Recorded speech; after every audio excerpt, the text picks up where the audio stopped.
Episode of Real Kinksters. I'm joined by my loving and adorable wife. Mm, Good evening. And today, on this episode of Real Kinksters, we're going to be answering a few questions that we got um, over the last week. We're going to be answering how to attract the opposite role. We're going to be exploring the how long should you wait until you until you jump into an in-person dynamic and LDRs. We're going to talk about LDRs because a lot of people are LDRs, and I think this is something that me and Honey really excel at because she is 5,555 miles away, and we've been doing it for 4.5 years. So, um, without further ado.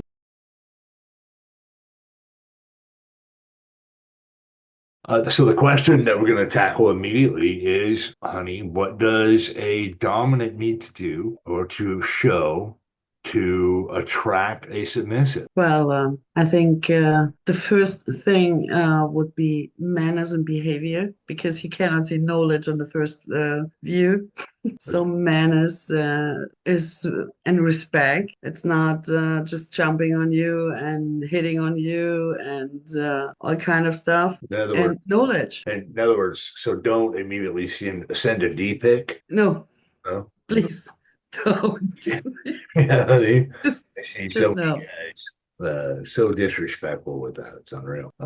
If we want a deep pick, we will ask for. Right. I mean, yeah, yeah. I find it. I mean, I remember, when our Facebook group first started, and everybody kept getting these D pics. Everybody Yeah. just it was crazy with it. So you think that so respect and knowledge, and what about experience? Is online experience better to showcase than in-person experience? Should you be honest about your experience? You know, Absolutely. Absolutely. I don't think you can compare online experience with in person because in person it's a whole different game. yeah. Online is great, but actually it's an illusion. Show behavior, manners, and actually your knowledge. It's Well, not, it's a great way to get knowledge, and to educate yourself. build a relationship. I would say, Right. online, us being online for the 4.5 years that we have, I think that definitely has allowed us. But I don't want to get into that until the very end. We'll get into that next. So the for a what a submissive can do to attract me or to get my attention is show manners. As you said, I agree with you. Show a willingness to learn, to show that they have taken the steps, or at least started to take the steps to do that self work, to be able to identify their mental, emotional issues and baggage, and to be able to say, hey, look, I'm aware of this, but I'm working on it. And I think that being able to demonstrate or at least show an absolute willingness to submit and understanding the principles of the pillar. I mean, submissives aren't absolutely required to walk by the pillars like dominants are, but they still are required to walk by them, to live by them. And if a submissive doesn't know that or can't understand even the basic words that are required for the pillars, to me, that's a big no-no. I would make the distinction between someone who is brand new to the lifestyle, Yeah, because you probably don't know everything when you start out. right. But at least be honest about it, show the willingness to learn, even if you don't know it, be teachable. I mean, there's nothing wrong to be being new Right. as long as you show the willingness to learn. And I think You that cannot know the pillars when you start. You cannot know everything around the lifestyle or what is required to be a submissive, to be a dominant, or whatever. You don't know that when you start out. that's But true. at least show the will to learn about it, to educate yourself about it, and listen to other peoples who actually have the knowledge. And I think that applies to both dominance and Right. submissives. Where, okay, yeah, you're new to the lifestyle. How do you go about attracting the opposite role? Because even though you are new, well, you do that, I think, by giving that common courtesy. Right. So one of the big things that I see as a huge red flag is a woman who is doing thirst trap photos online and she's plastering them everywhere because that's not something that gets my attention. If I want a play partner, okay, yeah, that's something that gets my attention. But I'm not really into play partners. I really like, long term. And there's a lot of dominants who understand that, especially older dominants who understand that dynamics are long term. They're not a week, and they're not 6 months, they're not a month. I, I think, yeah, that's the difference you should make if you're looking for a play partner, or if you look for someone to be in a relationship with. And I don't think even if you're new, there's a big difference because you have to get to know each other, Yeah, I agree. like a normal vanilla couple has to do as well. The lifestyle experience or the lifestyle knowledge is a whole different thing. I agree with that. But I think it all starts with that common courtesy. It all starts with that common respect, not being rude, not being disrespectful, being consistent. These things they may sound like small things, but in the lifestyle as a whole, it is, or just in the beginning or the middle and the end, the lifestyle, these very small things matter a great, great deal. And if you don't have them in the beginning, if you can't show them in the beginning and be able to show that you're a willingness to learn, then I think you're not going to attract a quality partner that you're looking for. This is true. And I think that applies to both submissives and dominants. Uh, Absolutely. you know, eh, There's nothing wrong with being you, but take the time, learn about it.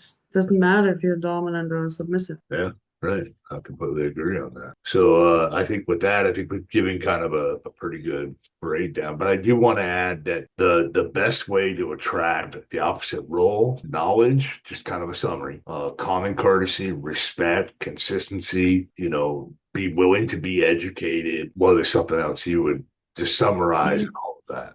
being authentic, absolutely authentic. Being Don't pretend authentic. to be Yeah. someone else. Don't pretend to be better than anyone else. Right, right. Understand everybody makes mistakes and everybody Right. has fun.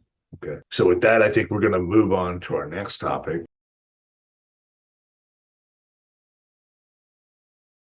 And in the lifestyle, this is called vetting. Vetting begins the moment you say hello to the other person. That is where vetting begins. It's not, hey, honey, I'm going to vet you. Vetting begins, at least I feel, vetting begins the moment you say hello, because that's when you're starting to get to know each other. Now, should that be announced once you decide, in your mind that you want a relationship with this person? Yes. Other statements like, how long have you been in the lifestyle? What are your kinks? Things like that. Outside of that announced vetting process, I think are also a part of the vetting process. And I think that there's just as important as after you announce it. I see Kind that of face over disagree. there. Okay, go ahead. Kind of disagree. I don't think the vetting process starts from the moment you say hello. Okay. Because you say hello to a lot of people, and that's not a vetting process at all. Right, right. I think the moment you decide this person attracts me, or this person looks like someone I really want, Okay. um, and you and both agree to the vetting process, yes, then everything is on the table. actually. Nothing Yeah, is yeah, off table. but I think that okay, yeah, I see what you're saying. So I'm saying kind of the same thing, but I'm saying because I want to make sure I'm clear here. I want to make sure that people understand what I'm saying. So I'm also saying that yes, that announced vetting process is super important, but it's also the information you get before that. It's that, and remembering that and going through all of that and being able to interact with that information.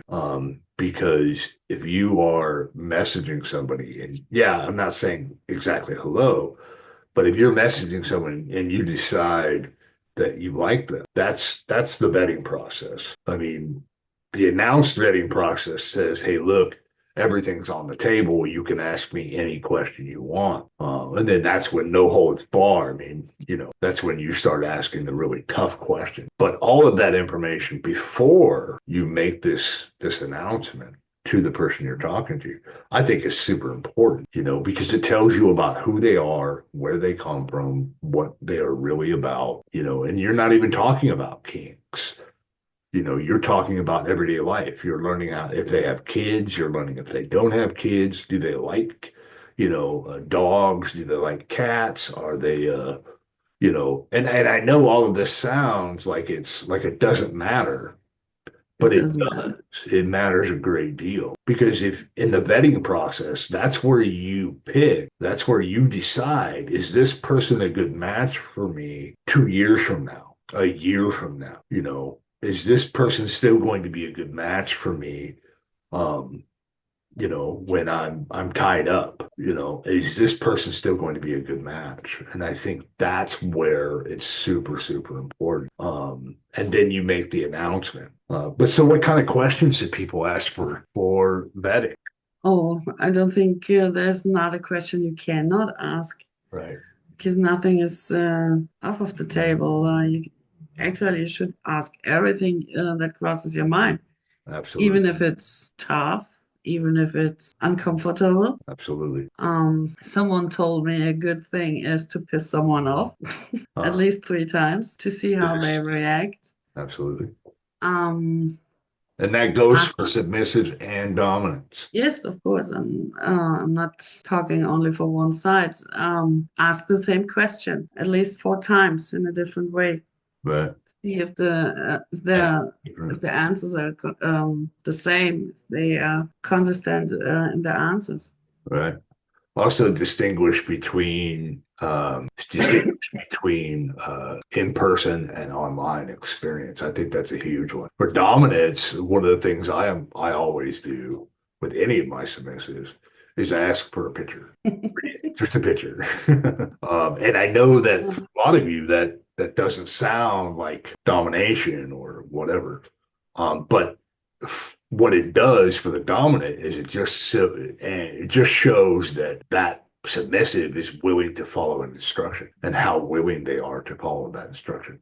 Now, I want to clarify that I'm not asking for a nude photo. I'm not asking for any type of sexual photo. I'm not asking for any of that. Just a regular old photo, like honey looks right now. Just a regular, with a smile, and like that. Just a regular everyday photo, once a day. And then what that'll do for me is it tells me how willing is this person to willing to follow an instruction. And not only that, but willing to follow my lead and follow my dominance. Mm. That's what it shows me the baseline for that. I absolutely recommend them to, if you meet someone online, start calling, doing video calls real quick. Yeah, yeah, absolutely. I heard from someone who was in a dynamic for 6 months and not even did one video call at all. Yeah. And it I should don't know if be, that how that works, but um, okay. and it should be a huge, huge red flag if someone is giving excuse after excuse after excuse not to show their face live during Right, a video call. Only wanting to do voice calls. You have to know who you're dealing with. right. whether that is online or that's in person. It's a part of the vetting process. Um, because emotions are going to get involved, whether that is 3 months, 6 months, a year. There's going to be some type of emotional attachment, especially for submissives, because submissives hand over that power as a part of their role. Dominants get attached too, but not usually not as quickly, except for if you find a woman like honey, then you just Mm. fall into a honey trap and you're stuck. But Mhm. and then you're happy about the fact you're stuck. But uh, um, so I mean, the vetting process. Some of the things that should be done is if you have a criminal history, you should tell your partner, the person you're talking to. If you have a not so nice past, that should be told to your partner or to the person you're talking to who's vetting you. You should ask for references. What else should they ask for? Possible, talk to their community, to the previous partners. Doesn't matter if it's dominant or submissive. If they are refusing it, that would be a red flag for me. Or at least a yellow flag at the very minimum. If they are refusing it, Yeah. no, that would be a red flag for me. Okay. If they're telling me no because all my past partners are shitty, whatever. If I would closely listen to everything the person is telling me, especially when everything that happens in the past was not their fault, because that we all know that is not true. Right. If they can't, We all have some part of it. right. If they can't accept any accountability whatsoever, if they can't say, hey, look, yeah, I made this mistake, I made this mistake, and take some type of accountability, to me, that's a huge, huge red flag. I mean, Going to sing, huh? oh yeah. I mean, that's a bullhorn in my ear. Red flag. Uh, but the vetting process itself should take a while. I mean, it should take 6 months. It should take a year. I mean, there should be a year before you ever lay physical hands on that submissive. And as from a dominant and from a submissive's point of view, I mean, that's should be also very much true. And there's legal reasons for that. There's safety reasons for that. There's a variety of reasons why that's true. But at some point, if you're not planning to come together in person, my recommendation to you is don't even start. Don't even start. Would you agree with that? Yes, because it makes no sense in my Right. opinion. Why talking to someone? Okay, talking to someone is nice, but why going through a whole vetting process or telling each other kinks, likes, dislikes, whatever, if you don't plan to meet them? Makes Right. no sense to me. Yeah, I agree. I mean, and don't make excuses on why you can't be together. We've had we've had friends, we've had, associates who were a town apart, and it was, well, I'm too busy, I'm too this, I'm too whatnot. If you want to be with that person, there's not going to be an excuse. I can honestly tell you that if Honey was on the same continent with me, there is nothing that would stop me from being with her every single day. But unfortunately, that's not our situation. There's a giant ocean between us, but we do our You best. cannot swim that fast in a day. Right. Um, so, Except for there's sharks. other aspects to the vetting process, but just remember the key, and I want to summarize this, the key with the vetting process is no questions are off the table. No, nothing is off limits. And, when you vet, make sure that you are asking every single question from, about their childhood to their sexuality, to past partners, to type of skills and techniques that they have, the type of play that they're in. I mean, nothing is off the table. You have anything to add to that, honey? Yeah, and don't jump right into a dynamic. Take your Yeah, time, get to know this person who is going to tie you up or do some other type of play with you right, because it's your own safety. right, I see so many, especially new submissives, jump into a dynamic and end up in this sub frenzy, doing everything at the same time, and just get damaged, disappointed, and used. Right. I was actually talking with Slow it down. a lady yesterday on Instagram, and she was telling me how she met this guy, was talking to him for 4.5 months. She went to go meet him. Well, he ended up drugging her, tied her up, and did him and four of his friends did very, very bad things to her, and it turned out that, the guys gave her a fake name, all this stuff. So now she's having to deal with these ramifications because she didn't, and she didn't vet him. That's the problem. There's the lesson right there. She didn't vet him.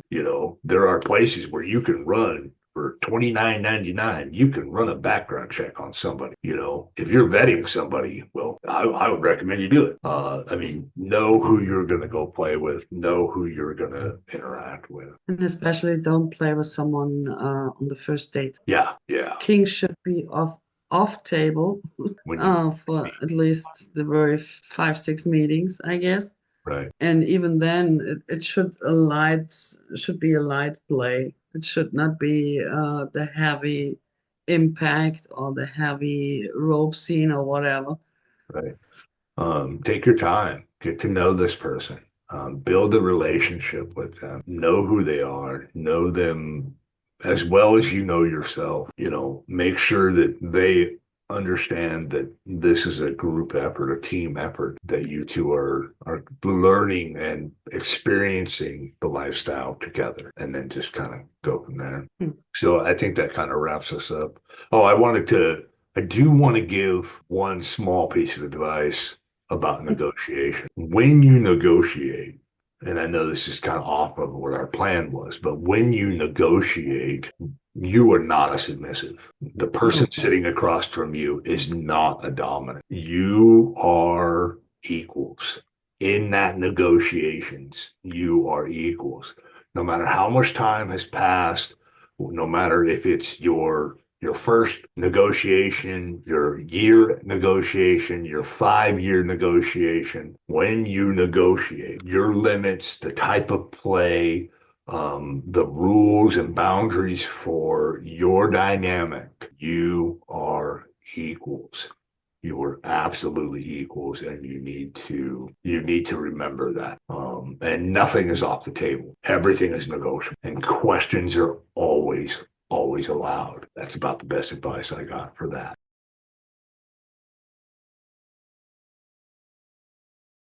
In this section, we're going to talk about LDRs.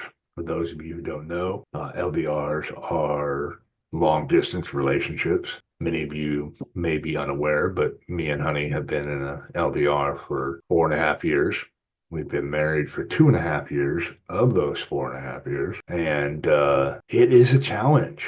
I mean, I think it is the toughest relationship I've ever been in, where I'm having to reach out across an ocean to try to maintain this relationship. So, what challenges have you faced as a submissive in an LDR? Oh, you challenge a lot because you cannot be a submissive actually, because I have to be dominant in my daily life because of my work, because of my family, blah blah blah.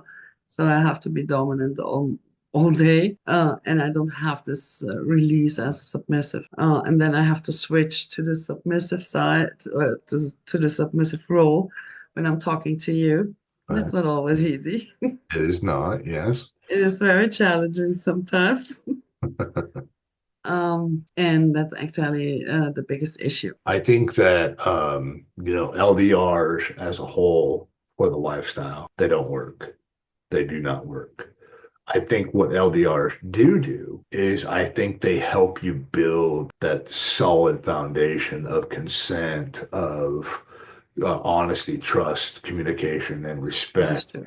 and build that solid foundation so that when you do come together, when you do have that personal time, that in-person time, that your relationship or dynamic or whatever it is you want to call it is solid. I mean, I can tell you, I don't feel your submission from you all the time. I just don't. And that's because you're so far away and I'm here. But what I think keeps us going is our strong foundation and the willingness I that we think choose each other. I think so too. Of course, you make some type of power imbalance, I guess, and it works to a point, but it's not the real thing, actually.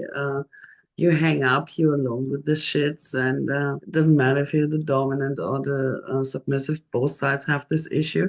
When we hang up, we're alone with our submission, with your dominance, whatever. So it doesn't work actually. But I do agree it helps greatly to have a solid foundation. Yeah. I think our communication is way better than from other people's who meet every day, who are in person every day, because it's the only thing we have actually. Right. I think Probably our from honesty, moments we are in person as well. I think that honesty and that communication build the trust that we need to be able to maintain this for as long as we have. And of course, that trust builds respect for each other. It's not always easy. Sometimes we have crazy gears and well, sometimes we're insecure or whatever, but we talk about that, we communicate about that directly, honestly, and we're absolutely, I mean, and, a lot of people don't understand that what it takes to be in an LDR. I mean, I have to be able to tell you that, you look fat in a pair of pants. And you have to understand that I mean, and you do understand, not have to understand, but you do understand that it is, it's not said to be, rude or disrespectful or anything like that. It's so that you're informed and so that you know it. But you also have to be able to tell me I have bus face. I just So, want to say you're just mad about that. I tell you, you have best face. no, no, not at all. Uh, the point is that you have to have this level of communication to be able to maintain an LDR, and not just an LDR, but any relationship long term. And I think the one thing that makes us work, even so far apart, is the fact that I every single day I wake up and I choose you. I 110% choose you as my wife, as my submissive, as my partner, and I believe that you do the same. You just like my funny faces. Sometimes, you're cute. What can I say? It's because you're cute. So, LDRs are not for everybody. And if you're gonna be in an LDR, understand you have to have that in-person time. Honey comes and sees me sometimes 2, 3 times a year. We do our best to work it to make it work for us. While there's this time, hopefully soon I'll be done with the things that I have to finish up here, and I'll be joining Honey in Germany to start our in-person life. I think in summary, the summary is this: be willing to communicate honestly, be willing to be brutally honest, not only with yourself, but with your partner. Be willing to trust and express the negative feelings as well as the positive feelings that you have for each other, and be willing to be respectful of each other to such a degree, to have all of those to such a degree that there are no secrets between you, that there are no insecurity, no fear of what the other person is doing, how they're doing it, and why they're doing it. And I think that's one of the reasons why we have questions. We have open questions all the time. These thoughts will come up automatically in Right. an LDR. Our so-called crazy gears. At some point, everybody will have it, I Absolutely. guess. But that's normal. But you need to talk about it, and you need to be honest about it. Yeah, you piss each other off sometimes too. Right. That needs to be addressed as well. Uh, But you have to be honest with it and communicate it. uh, Yes, you do. and yeah, and you have to be able to express that. enough to where nobody has hurt feelings, and you keep talking about it, and you don't do it with judgment, you don't do it with malice, you don't do it with hate, you do it with love and care and an actual genuine concern for each other and your relationship. So I think that's going to wrap us up. Move on. We hope to see you on the next one. If you've gotten this far, don't forget to like, follow, and share or subscribe. We're going to try to do this some more, right? And, as always, stay kinky, stay safe, educate yourselves, take your time, And don't, enjoy. right, and have fun. So, have a good night.